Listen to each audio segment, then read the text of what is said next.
ఐదో పాసురం గురించి తెలుసుకుందామా?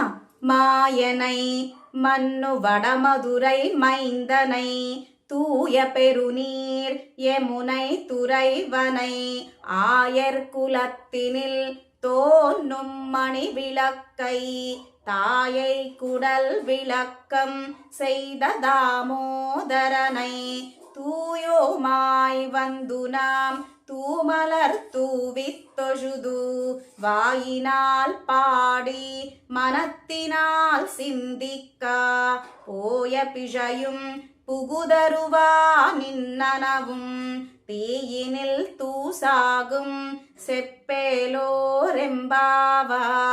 మన గోదమ్మ ఈ 5వ పాసురంలో అద్భుతంగా మాయావి మాయనై అని కీర్తించారు నామాన్ని. వడ మధురై మైందనై మధురా రాజా అని కీర్తించారు. తూయ